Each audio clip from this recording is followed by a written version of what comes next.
always have my best friend Tommy that will always, you know. Hey beautiful people, I'm back with another Love Island review. You guys might have been like, how come there wasn't a review yesterday about the previous episode? Sorry guys, but for me Love Island is just becoming pretty dead. I was like, I'll wait until the next good episode and I'll review that because I just didn't have a lot to say. But now I'm starting to think we might not have a good episode for a while, so I thought I'd come and talk to you guys about that. The fact that 5 Island is pretty much left in last night's episode and I didn't care about one of them. I don't think anybody's going to really miss them, you know, in terms of the public viewing. Danny left, Jordan left, Lucy left, George left, and Amy walked out of the villa. 5 gone literally in the space of 24 hours. And let's be honest, the show's not really going to lose much from those 5 people going. And it just goes to show, like, either the editing is really weird and really bad this year, or it's just something's off, because we never got to see Jordan and Danny together. Not that I'm complaining, because good riddance to honestly both of them. You know, George, we never saw anything from him either. It seems like, you know, my boy could only think about prawn and cocktail crisps. That was all that was on his mind. That's literally the only conversation we ever saw him have. You know, Lucy, there will be something there missed just because she's a shady character and the way she's been trying to move to Tommy, but it was definitely homegirl's time to go. And then Amy, I think that's probably the strongest one we're gonna miss, but we all know she had to go because, you know, my girl keeps talking about how much she's in love, so I don't think there's any point of her hanging around on the show to meet somebody new, because you're not going to fall out of love in like the next 3 weeks, are you, and fall back into love? So yeah, it made sense that they all went, but the fact that like 5 people have gone and literally 4 of them nobody really cares about, I just feel like, well, either Love Island are choosing really bad contestants this year, or they're not giving us anything to care about. It's as if there's only one storyline going on at any one time. We don't really get an in-depth view of the Islanders like we did in previous years. We don't really get to see that much of their conversations, that much of their friendships, unless it's Curtis and Tommy. Everybody else, we have really no idea what's going on with them. We never see Joanna and Michael, and like, I don't like them as a couple, but I do want to see how they get on and what their connection is like, so I can judge whether or not Amber still got a chance, because we see her crying in tonight's episode in the VT for what's coming tonight, but we never see Joanna and Amber either hugging, kissing, having a conversation. So it's like, are they there? Were Jordan and Danny even there? You know, George, my nigga, was not there. Marvin made a complete surprise entrance on last night's episode. It's just so much that we just do not get to see anymore, which is just so weird for me. And then the challenges, you guys remember the challenges they used to have, the couple challenges? I swear I've not seen a challenge in like 2 weeks. I can't even remember what the last one was, and that was usually good TV, usually used to like generate a good buzz. We haven't seen one of those in such a long time. They're checking in 2 new Islanders. Enter the Lions Den.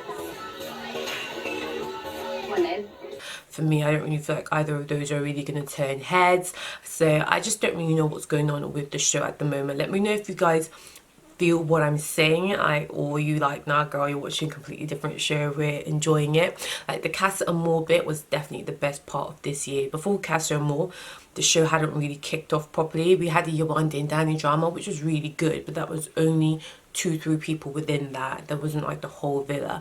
Then Casa and Moore shook everything up, couples jumping ship left, right and centre. But now it's got to the point where the most exciting thing we have to look forward to in tonight's episode is Amber crying. Really, the most exciting thing that happened in last night's episode, apart from Amy leaving, was Tommy and Molly saying they love each other. Like, where is the actual entertainment and drama? Damn it, this is a half scripted show. Can't you script in some drama for us, please? But anyway, let's get into the review. But sound off in the comment section below if you guys see what I'm saying, if you feel what I'm saying. Okay, so in the vote of the housemates chose to save Curtis and Amy. That wasn't really a shock to me, because I feel like Curtis and Amy were definitely better liked than Lucy and George. But it was interesting to see that Maura did put her friendship with Lucy over the connection she's now having with Curtis. I was like, oh, so you do have some girl code, because I've been watching My Girl the last few episodes and thinking you shady ass you know, because of the way she moved about with Curtis and not telling Amy and saying it's because they're not close. I'm sorry, but you've been living together for the last 4 weeks. It's the minimum you can do. Even if you hate each other, the minimum you can do is put Amy for a chat before she watches you go and crack on with the man that she loves. And I did feel bad for Amy leaving, but it was definitely the right thing to do. Right. We have built this amazing friend, like we're friends, aren't we? Yes, Like this, half yes, of yes, our yes, relationship yes, is we are. we're best friends, Yes, right? we are friends. And I want us to be best of best friends. But we both need to move on, and we both need to find someone that is going to make us as happy as we make them. But again, we didn't really see how that built up to her leaving, because every other time they showed her saying, yeah, I'm gonna find a new love, yeah, I want another hot guy to come in. I'm going to find love again. Second love. Yeah. They never really showed her literally losing her shit or breaking down, and I guess that like maybe they tried to keep that off camera for psychological reasons. I know she was having a lot of chats with a psychologist behind the scenes, but then that just means it came as a bit of a shock for the rest of us when she just suddenly decided that she was going, and she was so calm and so composed about it. Honestly, I feel like the psychologist gave her a speech, because I was like, this is a bit too mature for our girl Amy, isn't it?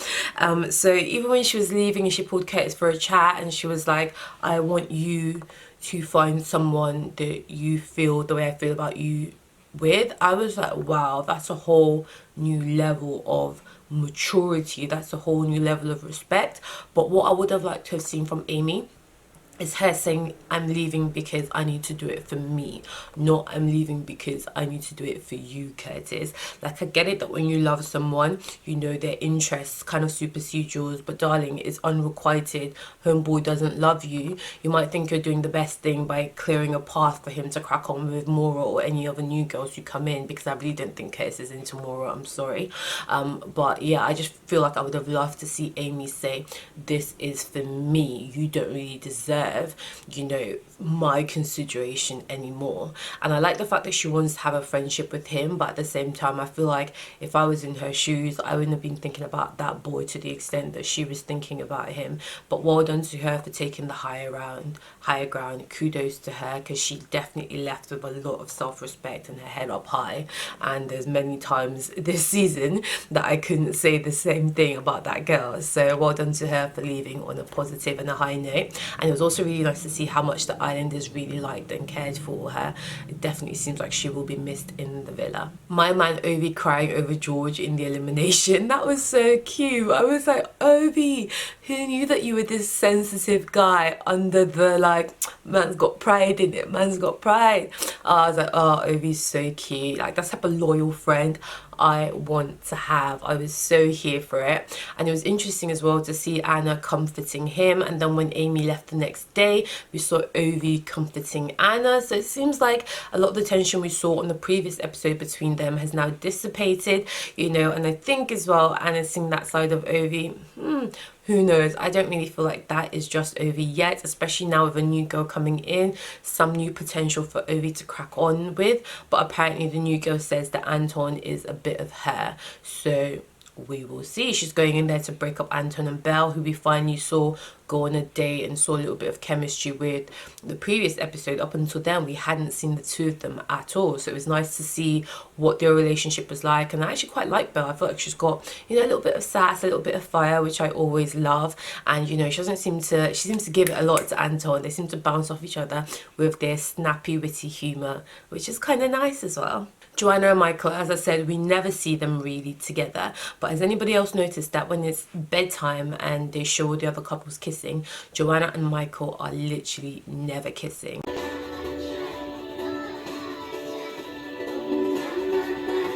I don't know if Joanna's religious, I just don't know, because they never seem to be like all over each other the way that Amber and Michael were. It seems really weird to me. And then when new guy Marvin pulled Amber for a chat yesterday, it seemed to me like Michael cared a little bit too much or more than he should have when he was asking the other guys, because he didn't want to turn over, how close Amber was sitting to Marvin. It seemed like he was trying to gauge whether or not Amber was going to entertain it, and I was like, yes, I'm here for that. As much as I really don't like Michael anymore, I do want to see my girl Amber upset, and I do want her to go back in there and, you know, steal Michael off Joanna. But if she then turns her head again, I'm not gonna blame her, you know, that's just good TV, darling. So that was interesting to see, because I'm really not seeing the chemistry between Joanna and Michael. I feel like he might stay in that situation just because he made such a huff and a puff about how much Joanna made him a better person. He probably feels too proud to admit that he made a mistake, and Amber's actually the one that he wants. I want to see Love Island manipulate that situation a lot more. I want to see them put in someone who is bang on Amber's type, someone who's going to take her on a date, and someone who's going to literally make Michael's head spin. I really don't think the new guy, what was his name, Chris, is going to do that. He just doesn't. I'm sorry, but nothing special about him. I don't really feel like either Chris, the new guy, or Francesca, the new girl, are really gonna turn heads. It seems like they just have connections with like the Z-list celebrities in the UK and the outside world. They're not really anything special themselves. They just seem to know maybe the right people in Towie and Made in Chelsea and all that jazz. But Chris, for me, that shirt was far too tight. That hair, I don't even know what was going on with it. I don't see him being Amber's type. And I feel like the reason we see her crying and breaking down on the VT is because she probably had her hopes up that Chris would be someone who would make her forget Michael, and she took a first glance at him and thought, nah, sorry. Okay, let's talk Marvin moving to Amber. Did anybody else see that coming? I don't even know where that came from. And my guy just had the worst chats ever when he said to her, I don't even know if I like you. We spent a lot of time together in a group. I don't feel like we spent a lot of time one-on-one. No, so I can't say, I can say I fancy you, I just can't say I like you. You know what I mean? In that sense. What? Yeah. I was like, was that supposed to make her like you? Was that supposed to make her, you know, want to give you a chance? Like, what the F? And Amber, of course, my girl, just laughed in his face when he said that. Then when he said that she's a box that's damaged, and Amber was like, no, not damaged at all. I was like, did Anton tell you to say this? Because Anton might not be your friend, homie. Like, my guy was just dropping the worst bars. Like, you're meeting to a girl and you're telling her that she's damaged but you can fix her. I'm like, on what planet is that, like, game? That's not game, honey. And then he was like, but I still feel like you fancy me. And Amber just niggered. I was just like, oh, bless her, she's trying to be nice. But Amber, tear this nigga up. He is so confused. Amber has probably never looked at him once the whole time he's been in that villa, and my guy's chatting about, yeah, but I still feel like you fancy me. I feel like you're trying to exude a lot of confidence, but sorry, Marvin, you're not all that. Like, in fact, you're kind of like office furniture. There's so many of them in there that are just office furniture, and they just need to pretty much go now. I'm all down for them bringing in new islanders, but I feel like at the rate they keep bringing them in and they're not showing us them or showing their storylines, it's like we don't give two Fs if any of them leave, because we're not seeing them bringing anything to the table or any drama. You know, it was just like, okay, we saw you for one episode, bye. Like, did we see Jordan ever again after she pied off Curtis? No, we only saw her shit stirring after that. Anyway, guys, that's my review of last night's episode. I'm not optimistic about Francesca or Chris, the new people, going into that villa and turning heads, but you never ever know. I do want to see Amber crack on with somebody new, but yeah, let's just see how it keeps going. Do you guys feel the same as I do, that Love Island is just downhill? I don't know what they're gonna do to save it this year, but I'm not gonna be making review episodes for boring episodes. It's just not worth my time. So can they just spice it up a little bit? If you guys enjoy the commentary, make sure you subscribe below and let me know your thoughts. What would you like to see happen in the future? How can they mix things up? I mean, we've just do me. We're looking good, we're feeling good. Eh?